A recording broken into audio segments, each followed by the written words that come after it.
Today I'll be covering how to set up your bass drum station, choosing what mallets to use, and how to play the drum. Let's get started.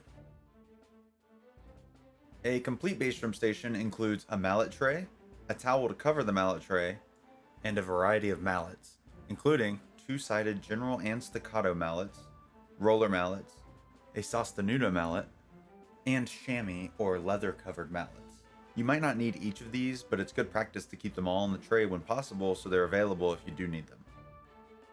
Place the station directly in between you and your music stand to ensure it's easily accessible when you need to change or pick up mallets. How should the bass drum sound? Choose your beater based on the instruments that you're supporting.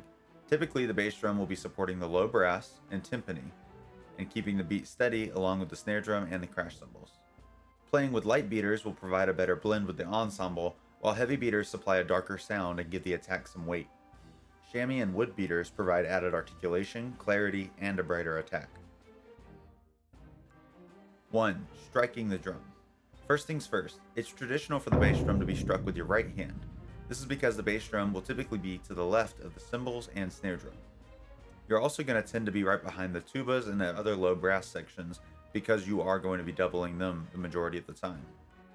Position yourself behind the bass drum, putting the left foot in between the back two wheels so you can use your left hand to mute the back head. More on this in the 3 levels of dampening portion of this chapter. The bass drum is struck with a smooth legato stroke. Produce the legato stroke from your wrist and play through the head. I sometimes use a little arm to add weight to the attack, but if you aren't getting enough weight, you may just want to switch to a heavier mallet. Like always, the most important part about striking the drum is not having any tension in your arm or wrist.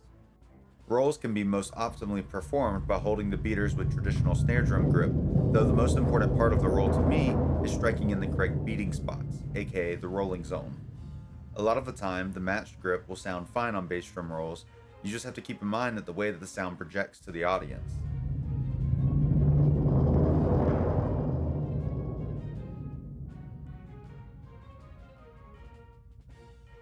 Concert bass drums come in standard sizes of 28, 32, and 36 inches, and larger drums tend to overpower smaller ensembles, so we need to keep this in mind while we play.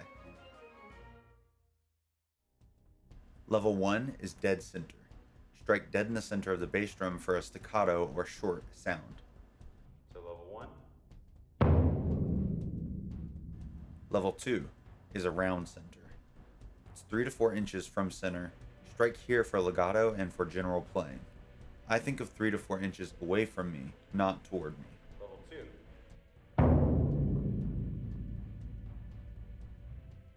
Level 3 is around the edge. Level 3 is the rolling zone. 1 to 2 inches away from the edge. Never play all the way on the rim. Just like with timpani, playing too close to the rim is going to make the sound very thin and not project very well at all. And level 3.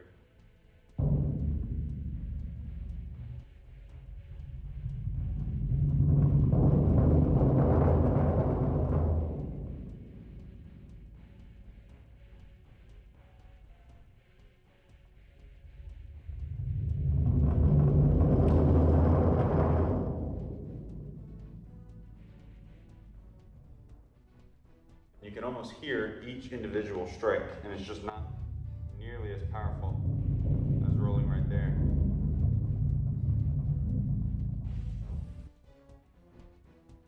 Obviously, there are 2 heads on the bass drum. The batter head is the head that you strike, and the resonant head is the head on the back of the drum. Each level of dampening is progressive, meaning that you must perform the previous levels as well as the current one. For example, if I'm muting at level 3, I must also be muting at levels 1 and 2 at the exact same time. Level 1, towel on the batter head.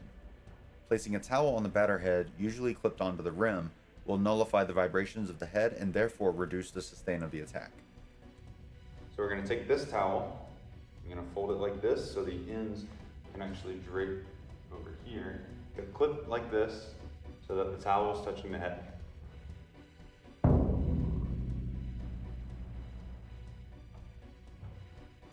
Level 2, hand on the resonant head. Striking the bass drum causes the frequencies to bounce between both of the heads. The vibration of the back head will easily project to the audience, so it's important for short notes that we mute the resonant head as well.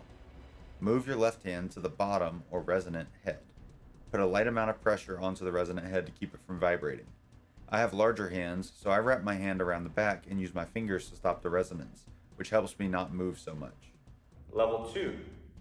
Place your hand on the back head as you strike.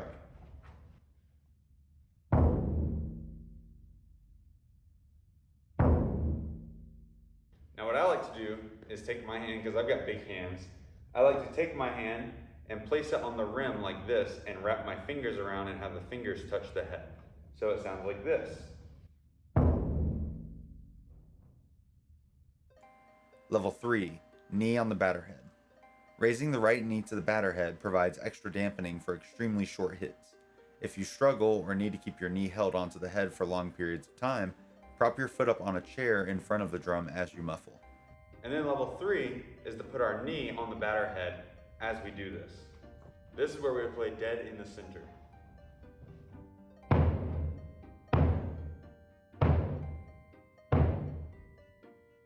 One thing I want to add before I end the video. How do you know which head is the batter head? Generally, the batter head is actually tuned to a lower pitch than the resonant head. You can observe this yourself by muting one head, tapping the unmuted one, and then listening for the pitch. Do this for both of the heads and identify which pitch is lower and which is higher. Whichever one's the lower one is the one you're going to strike. And now I'm just going to lightly tap this and figure out what pitch it is. Bum, bum. And now I'm going to mute this one and tap this one and see what pitch that is. Bum, bum. Whichever one is lower is going to be the one that we use. All of my resources are linked in the description. That's all I've got for you today. This video is episode 1 of the auxiliary instruments in my Basics of Percussion series. Coming up next are the crash cymbal, suspended cymbal, tambourine, and triangle episodes. If you have any requests, let me know in the comments, and don't forget to like and subscribe if you learned something. I want to take a moment to thank my Ko-fi supporters and let you know that you can also support my work, as I am an undergraduate music education student and don't have a ton of time to work on these videos. Any amount would help and be greatly appreciated. On top of this YouTube channel, you can follow me on Instagram and TikTok at @LoganGordy_percussion and Facebook at @LoganGordyPercussion. I also have a blog on my website if you or anyone you know is interested in free content like this, but in a written form. Thanks for watching and happy practicing.